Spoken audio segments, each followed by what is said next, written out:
नमस्कार दोस्तों, मेरा नाम है शिवांश और आप मेरा चैनल देख रहे हैं जॉब फेयर। तो GRSE यानी garden rich ship builders and engineers limited, जो कि भारत सरकार के अंतर्गत आती मिनिस्ट्री ऑफ डिफेंस सेक्टर है। ठीक है, साथ ही एक मिनी रत्न कंपनी भी है। इन्होंने जो है यहाँ पर ITI पास कैंडिडेट्स के लिए जो रिक्रूटमेंट रिलीज़ किया है, जो कि परमानेंट रहने वाला है। सबसे पहले आपकी ट्रेनिंग होगी, उसके बाद जो है आपको वहाँ पर परमानेंट कर दिया जाएगा। स्टार्टिंग डेट जो है इसकी 5 जुलाई से चालू हो चुकी है। लास्ट डेट जो है यहाँ पर 4 अगस्त तक रहने वाली है, यानी 1 महीना जो है ये आपके फॉर्म अप्लाई किए जाएंगे। तो ज़रूर इस फॉर्म को भरिए। तो GRS मेनली जो GRSE लिमिटेड जो कंपनी है वो प्रीमियर डिफेंस शिप बिल्डर्स जो शिप बिल्ड करती है, यानी जहाज बनाती है डिफेंस सेक्टर के लिए, मिनी रत्न कंपनी है। मैंने आपको ये बता दिया है। पोस्ट की यहाँ पर बात करें तो यहाँ पर पहली जो पोस्ट आएगी जर्नी क्रेन ऑपरेटर के लिए, यहाँ पर पहली पोस्ट रिलीज़ की गई है, जिसमें नंबर ऑफ वैकेंसी यहाँ पर 2 रिलीज़ है।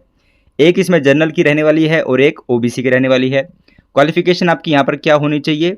मैट्रिकुलेशन यानी 10th विद 10वीं पास एक तो आप होने चाहिए, और उसके साथ जो है या तो आपके पास NAC हो, नेशनल अप्रेंटिस सर्टिफिकेट, या फिर आपके पास नेशनल ट्रेड सर्टिफिकेट हो। किस ट्रेड से? इन इलेक्ट्रिशियन ट्रेड में। ठीक है, 10th के साथ चाहे तो आपके पास अप्रेंटिस हो।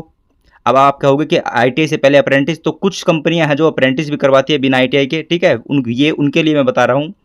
तो 10th के साथ NAC या 10th के साथ ITI अगर आपने कर रखी है तो आप यहाँ पर एलिजिबल है इलेक्ट्रिशियन ट्रेड के अंदर। डिज़ायरेबल जो है ये अगर आपके पास है तो ठीक है, वरना जब भी आप यहाँ पर एलिजिबल हो जाओगे। एसेंशियल अगर यहाँ पर होता तो यानी आपके पास होना ही चाहिए था। यहाँ पर लिखा है डिज़ायरेबल, यानी है तो ठीक है, नहीं है तो कोई बात नहीं। Government recognised certification in crane operation में अगर आपके पास है सर्टिफिकेट तो भी चलेगा, नहीं है तो भी चलेगा। ठीक है, दूसरी पोस्ट की बात कर लेते हैं। यहाँ पर जर्नीमैन डीजल मैकेनिक के लिए नंबर ऑफ पोस्ट यहाँ पर टोटल 5 रिलीज़ की गई है इस पोस्ट के लिए, जिसमें 2 जनरल की रहेगी, एक SC की रहेगी, एक OBC की रहेगी और एक EWS की रहेगी। इसमें भी वही 10th पास आपका सभी ट्रेडों के अंदर होना चाहिए, उसके साथ NAC या फिर national trade certificate in diesel mechanic में, या फिर मैकेनिकल डीजल, या फिर मैकेनिकल मरीन डीजल ट्रेड, इनके अंदर जो आपकी ITI होनी चाहिए। ठीक है, अब आते हैं तीसरी पोस्ट पे।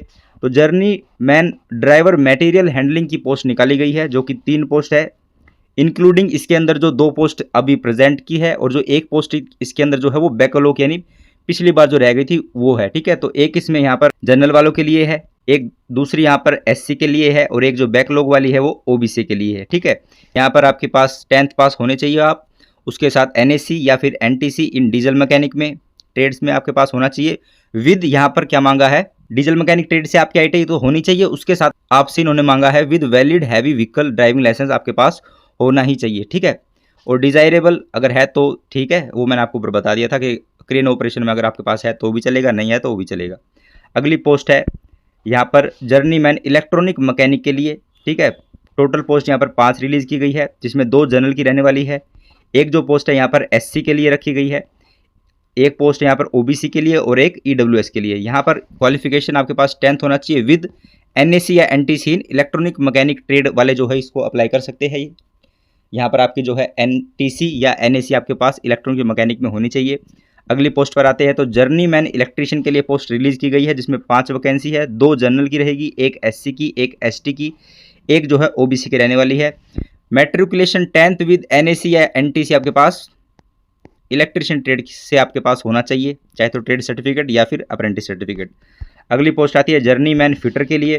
टोटल पोस्ट यहाँ पर 10 रिलीज़ की गई है, जिसमें 4 जनरल की रहेगी, 2 SC की, एक ST की, 2 OBC के लिए और एक EWS के लिए। 10th विद आपके पास NAC या फिर NTC किस ट्रेड में? इन फिटर में, या फिर वेपन फिटर में, या फिर TM इन तीनों ट्रेड में अगर आपके पास ITI है, और या फिर 10th के साथ या फिर NAC नेशनल अप्रेंटिस सर्टिफिकेट है तो आप यहाँ पर एलिजिबल हो जाओगे। बात कर लेते हैं अगली पोस्ट के लिए, जर्नीमैन मशीनिस्ट के लिए। ठीक है, तो ये जो जर्नीमैन है ये पोस्ट का नाम है, और जो ये जो मशीनिस्ट फिटर और ये है, ये आपकी जो ट्रेड है इनसे आपने ITI कर रखी हो तो ही यहाँ पर आप एलिजिबल होंगे। ठीक है, और जो मैं क्वालिफिकेशन आपको बता रहा हूँ अगर आपकी मैच हो रही है तो आप यहाँ पर भर लेना इस पोस्ट के लिए, परमानेंट जॉब रहने वाली है। ठीक है, अब मशीनिस्ट की जो पोस्ट है 4 रिलीज़ की गई है टोटल, एक जो है जनरल की है, दूसरी जो है SC की, तीसरी जो है यहाँ पर OBC के लिए, और एक जो है EWS के लिए। 10th आपके पास होनी चाहिए क्वालिफिकेशन विद NAC या फिर NTC इन मशीनिस्ट ट्रेड से, या फिर टर्नर या फिर मशीनिस्ट ग्राइंडर। ठीक है, ये 3 ट्रेड जो है जर्नीमैन मशीनिस्ट के लिए यहाँ पर एलिजिबल हो जाएगी। चाहे तो आपने ITI मशीनिस्ट से कर रखी हो, चाहे तो आपने टर्नर से ITI कर रखी हो, या फिर मशीनिस्ट ग्राइंडर से ITI कर रखी हो, तो आप जो है यहाँ पर एलिजिबल हो जाओगे। तो इस फॉर्म को अप्लाई कर देना। ठीक है, अगली जो पोस्ट आती है यहाँ पर जर्नीमैन मशीन ऑपरेटर के लिए 4 पोस्ट रिलीज की गई है। इसके अंदर एक बैकलॉग की है, तो जो है एक जनरल की रहेगी, एक SC की जो बैकलॉग की रहने वाली है, एक OBC की और एक EWS की। आपके पास जो है 10th standard pass with NAC या NTC इन किस ट्रेड में, मिल राइट मैकेनिक से या फिर MMTM ट्रेड से आपके पास जो है ITI होनी चाहिए। यहाँ पर मैं आपको बता दूं जो MMTM जो ट्रेड है वो है मैकेनिक मशीन टूल मेंटेनेंस। ये एक ट्रेड होती है ITI के अंदर, अगर आपने वो कर रखी है तो यहाँ पर आप एलिजिबल हो जाओगे। अगली पोस्ट आती है यहाँ पर जर्नीमैन पाइप फिटर के लिए। टोटल वैकेंसी 6 रिलीज की गई है, 2 जनरल की रहेगी, 2 SC की, एक OBC की और एक EWS की। आपके पास 10th होना चाहिए विद NAC या फिर NTC इन किस ट्रेड में, पाइप फिटर ट्रेड से या फिर प्लम्बिंग ट्रेड के अंदर आपकी ITI होनी चाहिए, तो आप यहाँ पर एलिजिबल हो जाएंगे। अगली पोस्ट है जर्नीमैन रीगर की।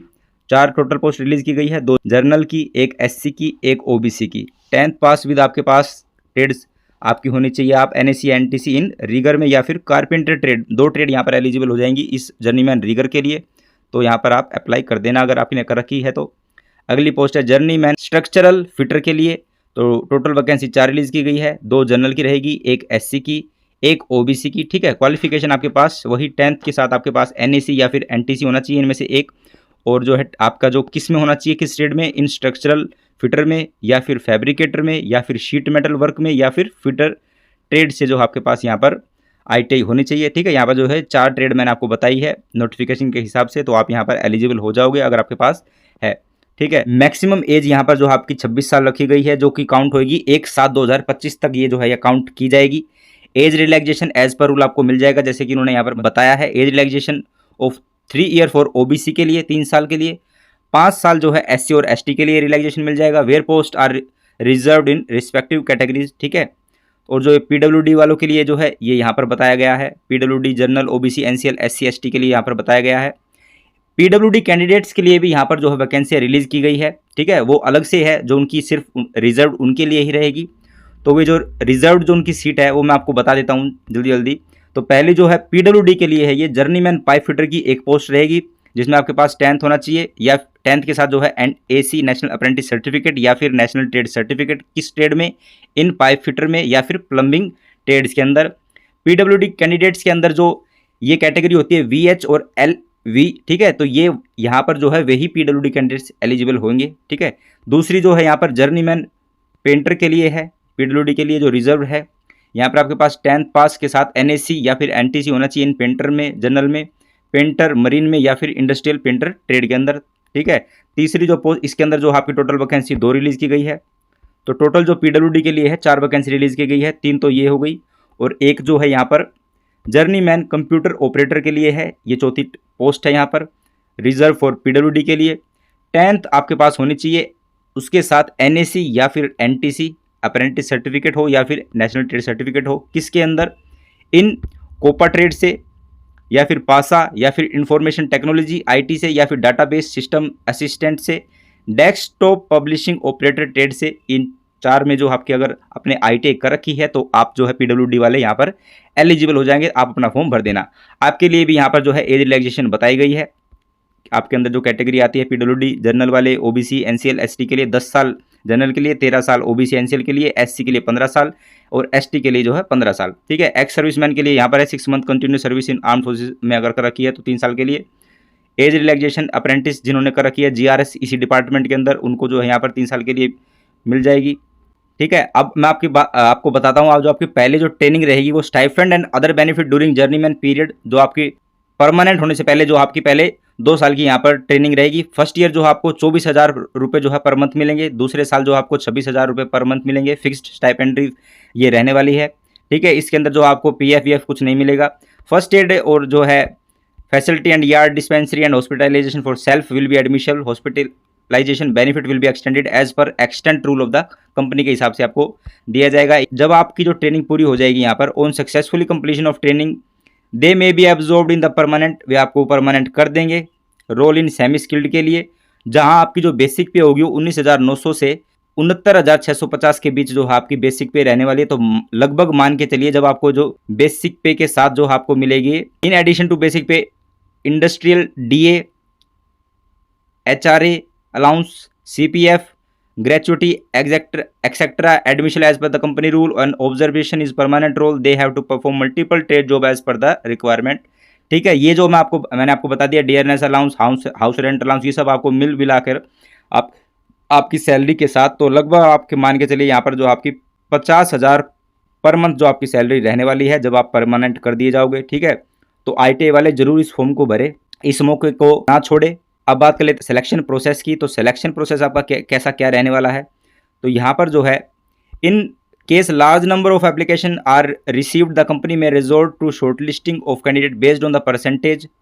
अगर ज़्यादा एप्लीकेशन हो जाती है तो जो है ये परसेंटेज बेस्ड पर जो आपको शॉर्ट लिस्ट करेंगे। Marks scored in the qualifying examination जो भी ये लेंगे। ठीक है, दूसरा यहाँ पर जो है 4 कैंडिडेट हैविंग NAC जिनके पास है नेशनल अप्रेंटिस सर्टिफिकेट, केवल जो है अप्रेंटिस सर्टिफिकेट जिनके पास है, ITI नहीं है, उनका जो कैसे होगा, मार्क्स शोड इन AITT यानी जो ऑल इंडिया ट्रेड टेस्ट होता है अंडर ATS एग्जामिनेशन के तहत, तो उसमें जो नंबर होते हैं मिलते हैं आपको बिना ITI के, जो NAC वालों के लिए मैं बता रहा हूँ, तो वहाँ पर उस बेसिस पर आपको जो है शॉर्ट लिस्ट किया जाएगा। 4 कैंडिडेट्स हैविंग NTC, केवल जिनके पास ट्रेड सर्टिफिकेट है ओनली, और हैविंग बोथ NAC और NTC, और उसके अंदर जो है अप्रेंटिस सर्टिफिकेट भी है और ट्रेड सर्टिफिकेट भी है। तो मार्क्स को स्कोर्ड इन AIT, वही ऑल इंडिया ट्रेड टेस्ट के जो है अंडर CTS एग्जामिनेशन जो करवाते हैं लीडिंग टू, तो NAC विल बी कंसिडर्ड। तो NAC के जो नंबर है उससे आपको जो है शॉर्टलिस्ट किया जाएगा, विल बी कंसिडर्ड आपको किया जाएगा। The method of selection will be based on written test का रहेगा, followed by practical trade test के साथ। ठीक है, यहाँ पर जो है आपका रिटन टेस्ट जो है pen and paper based test with OMR answer sheet will be held in Kolkata and Ranchi के अंदर जो है आपका OMR जो है, वो जो गोला भरते हैं ना, जो OMR मार्कशीट होती है उसके अंदर जो आपका पेपर होगा। ठीक है, तो ऑफलाइन ही होगा वो एक तरह से, तो जो है वो आपका जो होगा कोलकाता और रांची में ही होगा। ठीक है, यहाँ पर इन्होंने क्लियरली मेंशन कर दिया है, no TA will be pay to candidate for appearing in the written test. वो अपने पैसों पे ही आना भाई। ठीक है, ये आपको फेयर का जो चार्ज वार्ज कुछ नहीं देंगे। ठीक है, पैटर्न कैसा रहने वाला आपका रिटन टेस्ट का, तो पहला 2 पार्ट यहाँ पर होंगे रिटन टेस्ट में। आपका पहला जो है सब्जेक्ट ट्रेड रिलेटेड आपसे क्वेश्चन पूछे जाएंगे जो कि 80 मार्क्स के होंगे। ड्यूरेशन जो है 2 घंटे का आपका जो है पेपर का रहने वाला है। ठीक है, यहाँ पर दूसरे पार्ट में जो आपसे general knowledge, journal aptitude, reasoning, mental ability, numerical ability के जो आपसे 20 क्वेश्चन यहाँ पर आपसे पूछे जाएंगे, 20 मार्क्स के होंगे। तो टोटल जो मार्क्स आपका पेपर जो होगा वो 100 नंबर का होगा। क्वेश्चन पेपर टाइप जो होगा ऑब्जेक्टिव टाइप, वो OMR शीट थी, वो मल्टीप्लाई चॉइस क्वेश्चन वाला। क्वालिफाइंग मार्क्स यहाँ पर आपको बताया है कि आपको जो है रिटन टेस्ट में 100 में से जो है 40% जो उनके क्वालिफाई मार्क्स खाली इन्होंने बताया है, जितना आप ज़्यादा ला सके। ठीक है, मैं तो कह रहा हूँ आप 100 आउट ऑफ 100 ले आओ, या फिर आपके जो ट्रेड से रिलेटेड है वो तो आपने पढ़ रखा, तो 80 नंबर तो उसमें आपके आने ही चाहिए। ठीक है, ट्रेड में भी अगर आप कर लेते हो ना तो आपका जो है यहाँ पर सिलेक्शन बिल्कुल पक्का है। ठीक है, तो अपना ट्रेड आज से ही पढ़ना चालू कर दीजिए। प्रैक्टिकल टेस्ट के लिए, तो प्रैक्टिकल टेस्ट जो आपका test will be qualify nature का होगा। ठीक है, 1:5 पर जो है यहाँ पर बच्चे बुलाए जाएंगे एक पोस्ट पर, यानी 5 गुना बच्चे बुलाए जाएंगे। One vacancy maximum of 5 candidate will be called in order of merit. Application process यहाँ पर कैसे रहने वाला है, ऑनलाइन आपको जो है एप्लीकेशन करनी होगी इनकी ऑफिशियल वेबसाइट पर जा करके। ठीक है, at the time of application candidate should keep in mind that the date of written test and practical test for more than 1 posted में कोइंसिडेंट अगर हो जाता है तो आप वहाँ पर जो है एक ही पेपर आप दे पाओगे। ठीक है, अगर आप अलग अलग पोस्ट से अगर फॉर्म भरते हो तो अगर एक दिन वो कोई इंसिडेंट ये बता रहे अगर हो जाता है तो जो है ये रेस्पॉन्सिबिलिटी नहीं लेंगे कि आपका जो है दूसरा पेपर छूट गया। ठीक है, यहाँ पर मैं आपको एक और बात बता दूँ कि जब आप ऑनलाइन एप्लीकेशन अपनी कर लोगे तो उसके बाद जो है आपको ये देखोगे, यहाँ मैं आपको बताता हूँ, all candidate are required to apply online where scan जो आप कॉपी करेंगे उस पर एजुकेशन की, क्वालिफिकेशन की, कास्ट की, डेट ऑफ बर्थ की नीड टू बी अपलोडेड। आप जो भी करोगे candidate are required to take print, उनकी जो है टेक प्रिंट आपको कर लेना है। Auto generated field in application format जो भी है वो आपको अपलोड कर लेना है। पुट देयर सिग्नेचर उसके ऊपर करके designated places and send it along with relevant test in only self attested जो आपके सर्टिफिकेट आपको कर देने हैं। देखिए, जब आप ऑनलाइन एप्लीकेशन फॉर्म भर दोगे उसका आपको प्रिंट निकालना है, स्कैन कॉपी जो भी आप वहाँ अपलोड करोगे उसका प्रिंट निकालना है, अटैच कर करके एनवलप में डाल करके आपको जो है वो पोस्ट के थ्रू यहाँ पर भेजना है to post box number 3076 Lodhi road, New Delhi. इतना थ्रू ऑर्डिनरी ही पोस्ट जो आपको यहाँ पर करनी होगी, only within the due date of 11 अगस्त से पहले पहले जो आपको वो ऑर्डिनरी पोस्ट वहाँ पर भेजनी है। The envelope containing the application should be superscribed, उस पर लिखा आपको जो है एनवलप के ऊपर लिखना है GRSEEN नंबर इतना, एंड पोस्ट ट्रेड जो भी आप अप्लाइड करोगे वो लिख देनी है। पोस्ट ट्रेड की जो ऑप्शन यहाँ पर जो इसके अंदर ब्रैकेट के अंदर अपनी वो ट्रेड लिख देना, ठीक है। ये जो 2 चीज़ आपको लिखनी है। टू द करके जो मैंने आपको ऊपर एड्रेस बता दिया, यहाँ पर आपको सेंड कर देना है। Candidates are advise to possess a currently valid email ID आपके पास होनी चाहिए जो भी आप वहाँ पर प्रोवाइड करोगे, which is to be entered in online application form के अंदर। They are also advise in retain this email ID active at least, वो कहना चाह रहे हैं कि आपको 1 साल तक जो है अपनी एटलीस्ट एक्टिव रखनी है। जो भी इन्फॉर्मेशन अगर ये बताते हैं तो उसके जरिए आपको बता देंगे, ठीक है। यहाँ पर ये इनका कहने का ये मतलब है। एप्लीकेशन फ़ीस की रहने वाली है तो 472 रुपये जो है आपकी एप्लीकेशन फ़ीस रहेगी। SC ST PWD कैंडिडेट्स के लिए यहाँ पर कोई फ़ीस चार्ज नहीं है, ठीक है। और वैसे जो चार्ज है दूसरी कैटेगरी के लिए तो 472 रुपये आपको फ़ीस पेमेंट करनी होगी। Application fees is non refundable, वो रहेगी आपकी, नॉन रिफंडेबल होगी। अगली जो है यहाँ पर इंपॉर्टेंट डेट मैं आपको बता देता हूँ, जो मैंने आपको बता दी थी। स्टार्ट डेट 5 जुलाई से होगी, लास्ट डेट जो इसकी 4 अगस्त रहने वाली है। Receipt of hard copy end of application signed by candidate जो मैं आपको बताया था, वो ऑर्डिनरी पोस्ट आपको करनी है, वो जो है 11 अगस्त से पहले पहले जो आप अपनी पोस्ट जो आप अपनी सेंड कर देना उनको। अपलोडिंग एडमिट कार्ड और रिटर्न टेस्ट के लिए विल बी अनाउंस, आपको बता दिया जाएगा। Written test at Kolkata and Ranchi के अंदर होगा। शेड्यूल विल बी अपलोडेड कर दिया जाएगा, आपको बता दिया जाएगा। डॉक्यूमेंट एंड वेरिफिकेशन जो होगी आपकी प्रैक्टिकल और टेस्ट के लिए, वो भी यहाँ पर आपको जो है वेन्यू आपका क्या रहने वाला है, एड्रेस क्या रहने वाला है, ये सब तो पता ही है, रांची में ही रहेगा, कोलकाता में ही। बस उसके अंदर कहाँ रहेगा ये आपको जो है इन्फॉर्म कर दिया जाएगा जब एडमिट कार्ड ये रिलीज़ कर देंगे। तो यही कुछ था आपका फॉर्म GRSE का, garden rich ship builders and engineering limited. इस मौके को ना छोड़े ITI वाले, बेहतरीन शानदार नौकरी है। मिनी रत्न कंपनी में काम करने के लिए शानदार आपको यहाँ पर सैलरी मिल रही है, तो जरूर इस फॉर्म को अप्लाई करें। आशा करता हूं मेरे द्वारा दी गई जानकारी आपको अच्छी लगी होगी, तो मेरी इस वीडियो को लाइक कीजिए, अपने दोस्तों के साथ शेयर कीजिए। चैनल पर नए हो तो मेरे इस चैनल जॉब फेयर को सब्सक्राइब कीजिए ताकि गवर्नमेंट और प्राइवेट जॉब की रेगुलरली अपडेट आपको मिल सके। तो थैंक यू एवरीवन।